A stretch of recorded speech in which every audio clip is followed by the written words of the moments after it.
The Pythagorean Theorem. It's one of mankind's oldest and most well-loved theorems. It's been used for thousands of years to solve problems. Today, Mr. STEM gives it an update worthy of its name.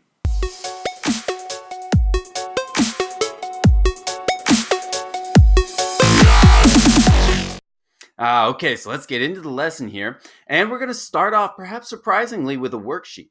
But I'm going to propose something different. Rather than just grind through the Pythagorean theorem 22 times, let's build us a machine. Let's program a calculator that can solve the Pythagorean theorem for us. Let's look at the learning goals for the Pythagorean theorem. Today, we're going to learn about JavaScript programming. Very exciting. We're going to learn specifically about alerts, variables, string literals, and math, programming math. So let's get into it. The website I like to use is called jsfiddle.net. You can just Google up JSFiddle, or you can search up jsfiddle.net and find it. The screen should look something like this when you open it up. The first thing I usually do is close this blue bar here, so that we have a little more screen real estate to work with. Now this gives us a place for HTML, CSS, and down here, the JavaScript. This is the box we're going to be programming in exclusively. Now I'm going to make a few adjustments to make the screen easier to see. You're welcome to do these or not do these. It will work fine either way. But definitely in the video and normally it makes things look a little bit easier. So I'm going to click on the settings here in the upper right hand corner. I'm going to change the layout view to tabs, and then I'm going to choose the font size and turn that up to Java. Okay, there we go. So now we'll come here and let's look at the JavaScript right here. Okay, and I believe this is good. Let's check my zoom a little bit. Yeah, I think that's fine right there. Okay, so we're going to click on the JavaScript tab and we'll start doing some programming. The first thing we're going to do is just say hi to the computer. So, or have the computer say hi to us, I guess. Hello world. All right, so we'll alert, and then in quotes or in single quotes, we'll say hello world, and we'll run that. And there we go. The computer says hello world. All right, let's do another one. Let's say alert, and then in parentheses, and this time I'll use double quotes, and we'll say sup computer, and we'll run this one. Hello world, sup computer. There we go. The beginnings of artificial intelligence. And you can see that it doesn't matter whether we use the single quote or the double quote. Okay, so here we go. Now let's get into doing some math. So first thing we're going to do is create a variable. So let's say var x equals 5. Okay, and you know what? I'm going to go ahead and delete my first couple of alerts so I don't have to look at them every time.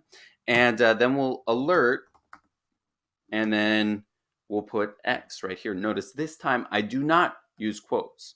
Let's run this. All right, and there it is, 5.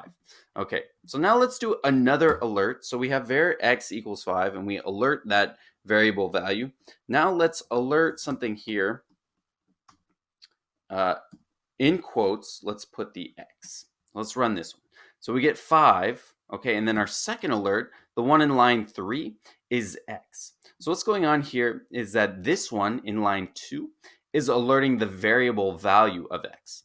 In line 3, we're alerting what's called a string literal.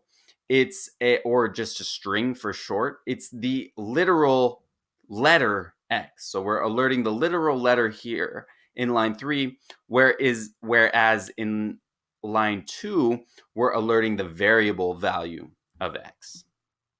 Okay, so there we go. Onward and forward here. Let's create another variable. Let's say var y equals 8. Okay, and then we'll alert, and in quotes, we'll alert y. Okay, and let's run this. 5, okay, x and 8. Okay, good. So there we go. We can test things out, make sure they're working as we go through the program here. This all looks good. Var alert x, alert y. And now let's, you know what, why not? Why put it off anymore? Let's do some math. Let's say var sum, let's say sum xy equals, and then we'll say x plus y. Okay, and this time let's do something different with our alert. Let's use the power of the string literal and the variable together to make it even clearer and easier to read. So let's put our quotes in, and let's say the sum of x and y equals, and then we'll put a plus sign right here, and then we'll say sum xy, right? So we have a string literal that we're alerting, and then we're adding that to a variable value that we're alerting as well. This is called concatenating, or basically putting together. Okay, so let's run it. We get 5, yes, 8. And then it says the sum of x and y equals 13. Now, it might be a good idea to come up here and say something like the value of x equals, and then add x, okay. And then here, and then we'll say the value of y equals, and then we'll concatenate that with y. Okay, so this should be making things a little bit easier to read now. The value of x equals 5, good. The value of y equals 8. The sum of x and y equals 13. Okay, good. So this is going well. Let's do some division. Let's say var div y x, and you can name the variables whatever you want. That's fine. Equals y divided by x. So there we go. And then let's alert. And I'll skip concatenating this time just to save time. Actually, you know what? No, we'll throw it in there. Why not? Let's say the quotient, ooh, spelling test here, the quotient of y and x equals, and then we'll concatenate div y x. Okay, let's run this. The value of x equals 5, value of y equals 8, sum of x and y equals 13. The quotient of y and x is 1.6, so 8 divided by 5, yes, that should be 1.6. Fantastic. So there we go. Actually, JavaScript makes for a pretty handy calculator. I like using it for certain things over just even pulling out my phone or getting a regular calculator. Sometimes it can be more convenient. So let's see here. What are we going to need to program the Pythagorean theorem? So a squared plus b squared equals c squared. So basically, we're going to need to find powers or squares. We're going to need to find square roots, and we're going to need to add. So I think we've already done the adding. That should be fine. But we need to find the power, and we need to find the square root. So let's see. What could we delete here to make things more readable? Here, let's see. Actually, we probably don't need to do much here. Maybe I will just delete this here, and we'll say var x squared equals. Now, you have a couple options if you want to find the squared. One thing is you can use the power function. So if you just Google this and you can say power function JavaScript like that, then you can find some good things, math.pow. And you can read up on that and use it. It works great. The other thing you can just do is just say x times x. So x times x, to get that time symbol, that little star, you use shift 8. Okay, and then let's alert x squared. Okay, now I'm expecting this to give us 64. Oh, no, pardon me. I'm expecting this to give us 25. Okay, let's run it. Value of x equals 5, good. Value of y equals 8, good. And 25, fantastic. Okay, let's do a square root. And let's say var square root x equals, and I abbreviated square root x a little bit.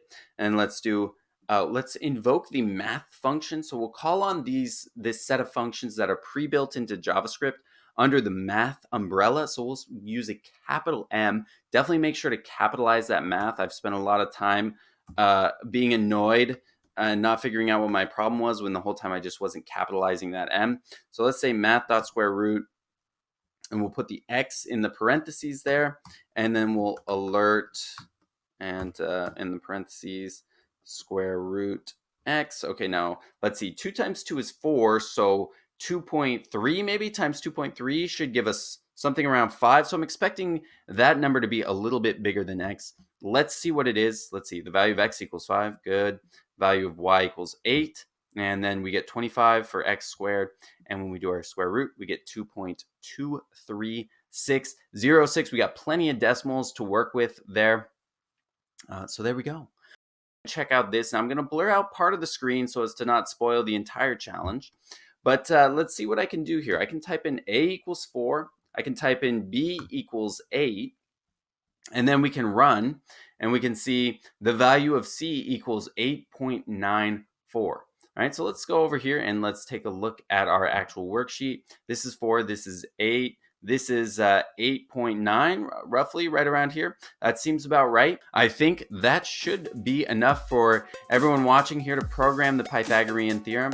Good luck and have fun.